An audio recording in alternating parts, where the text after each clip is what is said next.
जय हिंद मेरे प्यारे छात्रों, कक्षा 10th हिंदी के मोस्ट वीवीआई 40 ऑब्जेक्टिव क्वेश्चन लेकर आए। 2025 के फाइनल बोर्ड के एग्जाम देने वाले हैं, तो प्लीज़ इस वीडियो को जरूर देखिए अगर ज़्यादा से ज़्यादा ऑब्जेक्टिव में नंबर लाना चाहते हैं तो। चलिए प्रश्न नंबर 1 देखिए। एक अगला प्रश्न नंबर कह रहा कि बहादुर की माँ गुस्से से पागल क्यों हो गई थी। बहादुर ने भैंस को मारा था, कि बहादुर ने कुत्ते को मारा था, कि बहादुर ने बिल्ली को मारा था, कि बहादुर का माँ काम नहीं करता था। देखिए प्रश्न नंबर 20 के बिल्कुल करेक्ट आंसर ऑप्शन ए हो जाएगा। बहादुर ने भैंस को मारा था। चलिए 21 नंबर प्रश्न कराया कि किसने सोवियत संघ का आक्रमण किया था। किसने सोवियत संघ पर आक्रमण किया था। महारानी विक्टोरिया, कि हिटलर ने, कि पुतिन ने, कि लेनिन ने। देखिए 21 नंबर प्रश्न के बिल्कुल राइट आंसर हो जाएगा हिटलर ने। चलिए 22 नंबर प्रश्न कराया कि यदि मनुष्य की परिस्थिति का नियामक नहीं हो तो परिस्थिति भी मनुष्य के नियामक होता है, कि नियामक नहीं होता है, कि सुरक्षा नहीं होता, कि आवश्यकता नहीं होता। 22 नंबर प्रश्न के बिल्कुल करेक्ट आंसर हो जाता नियामक नहीं होता। अगर 2025 के फाइनल बोर्ड के एग्जाम में अगर ज़्यादा से ज़्यादा हिंदी में नंबर लाना चाहते हैं, प्लीज़ वीडियो को जरूर देखिए। 5 से 6 मिनट का मात्र वीडियो। कह रहा कि गुदड़ी का लाल मुहावरे का क्या अर्थ होता है। तो गुदड़ी का लाल मुहावरे का अर्थ जो होता है, गरीब के घर में गुणवान का उत्पन्न होना। ऑप्शन बी बिल्कुल करेक्ट आंसर हो जाएगा। गणेश शब्द का पर्यायवाची क्या होता है। गणेश शब्द के पर्यायवाची शब्द आप लोग याद रखिएगा लंबोदर होता है। ये भी करेक्ट क्वेश्चन है। 25 नंबर प्रश्न करा प्रतिदिन का कौन सा समास होगा। प्रतिदिन शब्द कौन सा समास होगा। तत्पुरुष समास, की कर्मधारय समास, की द्विगु समास, की अव्ययभाव। 25 नंबर प्रश्न के बिल्कुल राइट आंसर हो जाएगा अव्ययभाव समास हो जाएगा। चलिए 26 नंबर प्रश्न करा कि यशोधरा शब्द का संधि विच्छेद क्या होगा। यशोधरा शब्द का संधि विच्छेद जो होगा यश जोड़ धरा हो जाएगा। ऑप्शन ए बिल्कुल करेक्ट आंसर हो जाएगा। 27 नंबर प्रश्न है इनमें इनमें शुद्ध वाक्य कौन सा। शब्द तो केवल संकेत मात्र है, शब्द तो केवल संकेत हैं, शब्द तो केवल संकेत मात्र ही हैं, कि इनमें से कोई नहीं। 27 नंबर प्रश्न के बिल्कुल राइट आंसर हो जाएगा इनमें से कोई नहीं। ऑप्शन डी हो जाएगा। चलिए 28 नंबर प्रश्न करा है कि कवि घनानंद किस बादशाह के यहाँ मीर मुंशी का काम करते थे। तो आप लोग याद रखिएगा मोहम्मद शाह रंगीले के। ऑप्शन बी बिल्कुल करेक्ट आंसर हो जाएगा। चलिए 29 नंबर प्रश्न करा कि जन्म के 6 घंटे बाद किनकी माता का देहांत हो गया था। गुरु नानक जी की, सुमित्रानंद पंत, की रामधारी सिद्दीनकर, की प्रेमगन। 29 नंबर प्रश्न के बिल्कुल राइट आंसर हो जाएगा ऑप्शन बी हो जाएगा। देखिए प्लीज एक तो चैनल पर नए तो जरूर सब्सक्राइब कर दीजिए, वीडियो पूरा देखिए अगर ज़्यादा से ज़्यादा नंबर लाना चाहते हैं तो। 30 नंबर प्रश्न करा कि फावड़े और हल राजदंड बनाने को है, यह पंक्ति किस कविता की है। जनतंत्र का जन्म, स्वदेशी, भारत माता, हिरोशिमा। देखिए 30 नंबर प्रश्न के बिल्कुल राइट आंसर ऑप्शन ए हो जाएगा जनतंत्र का जन्म। चलिए 31 नंबर प्रश्न करा कि एक वृक्ष की हत्या कविता किनकी रचना है। रसखान, अग्नेय, कुंवर नारायण, की जीवनानंद दास। तो आप लोग याद रखिएगा ऑप्शन सी कुंवर नारायण जी का। 32 नंबर प्रश्न करा वीरेंद्र डंगवान का पहला कविता संग्रह कौन सा। दुष्टाचार में भ्रष्टाचार, कि इसी दुनिया में, कि भगदूत, की देशांत। देखिए 32 नंबर प्रश्न के बिल्कुल राइट आंसर ऑप्शन बी हो जाएगा इसी दुनिया में।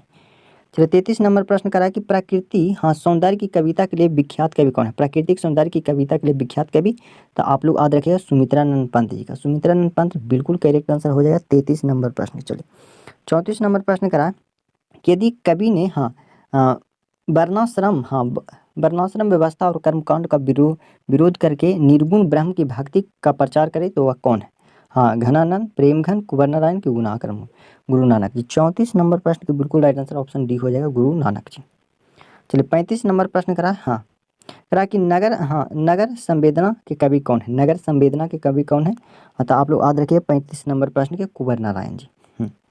चलिए 36 नंबर प्रश्न करा कि दुर्दांत मानवीय विशिष्टता का चित्रण करने वाली कविता कौन सा। हिरोशिमा, की स्वदेशी, की जनतंत्र का जन्म, की भारत माता। 36 नंबर प्रश्न के बिल्कुल राइट आंसर हो जाएगा हिरोशिमा। चलिए प्लीज एक तो चैनल पर नए तो जरूर सब्सक्राइब कर लीजिए, वीडियो को पूरा देखिए। गुरु नानक के पद कौन है। गुरु नानक जी का पद कौन है। तो आप लोग याद रखिएगा राम भक्तिमय गीत।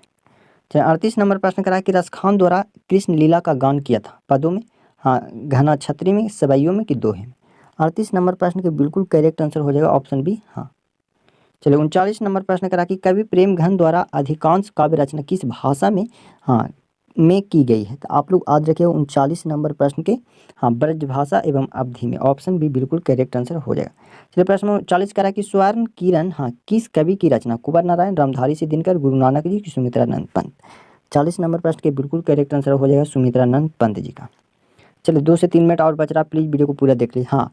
आत्मजयी नामक प्रबंध काव्य किस कवि द्वारा लिखी गई। गुरु नानक जी, वीरेंद्र डंगवान, प्रेमघन, कुंवर नारायण। 41 नंबर प्रश्न के बिल्कुल राइट आंसर हो जाएगा कुंवर नारायण जी का। चलिए 42 नंबर प्रश्न करा कि आधुनिक साहित्य में एक प्रमुख प्रतिभा थे। कौन प्रतिभा थे। बतस अग्नेय, की रहीम, की सुमित्रानंद पंत, की कबीर। 42 नंबर प्रश्न के बिल्कुल जो राइट आंसर हो जाएगा वो ऑप्शन ए हो जाएगा। चलिए ऑप्शन ए हो जाएगा। चलिए प्रश्न नंबर 43 नंबर प्रश्न करा कि किसने जिंदगी में पहली बार अस्पताल का विरोध नहीं किया था? मंगू ने, कुसुम ने, माँ ने कि मेट्रोन ने? तो आप लोग चलिए आप लोग 43 नंबर प्रश्न के बिल्कुल जो राइट आंसर हो जाएगा वो ऑप्शन डी हो जाएगा, माँ ने। चलिए आप लोग 44 नंबर प्रश्न बताइए कि माँ रात में कितने बजे हॉस्पिटल से घर लौटी? आप लोग प्लीज़ कमेंट करके बताइए। चलिए प्रश्न नंबर 45 आप लोग को बताते हैं। करा कि गांव में जुआरी किस्म का कौन व्यक्ति था? मंगप्पा के बेटा कि मंगवा के पति कि रंगरप्पा का भाई कि रंगरप्पा? तो आप लोग 45 नंबर प्रश्न के बिल्कुल राइट आंसर हो जाएगा रंगरप्पा एक जुआरी किस्म का आदमी था। 46 नंबर प्रश्न करा कि सात कोढ़ी होता है किस भाषा के प्रमुख कथाकार हैं? सात कोढ़ी होता है, तो आप लोग याद रखिए 46 नंबर प्रश्न का ऑप्शन भी उड़िया। 47 नंबर प्रश्न करा कि देवी नदी बांध के नीचे किसका घर था? तो आप लोग याद रखिएगा गुणनिधि का। गुणनिधि बिल्कुल करेक्ट आंसर हो जाएगा 47 नंबर प्रश्न के। चलिए 47 नंबर प्रश्न का हो जाएगा लक्ष्मी, बिल्कुल करेक्ट आंसर। चलिए 48 नंबर प्रश्न के बिल्कुल करेक्ट आंसर आप लोग बताइए कि मंगू के अलावा माँ के कितने संतान थे? ये MVVI प्रश्न 2025 में बिल्कुल लड़ने वाला ऑब्जेक्टिव क्वेश्चन है। आप लोग बताइए प्रश्न में 48 के 49 नंबर प्रश्न करा किसने सीता को रसमलाई भेजी थी? तो आप लोग याद रखिएगा किसने? 49 नंबर प्रश्न के आप लोग याद रखिएगा डी होगा, भबरी ने। चलिए 50 नंबर प्रश्न आप लोग बताइए। 50 नंबर प्रश्न करा कि सीता के बड़े लड़के के क्या नाम था? आप लोग कमेंट करके बताइए। वीडियो अच्छा लगे लाइक सब्सक्राइब जरूर करिए।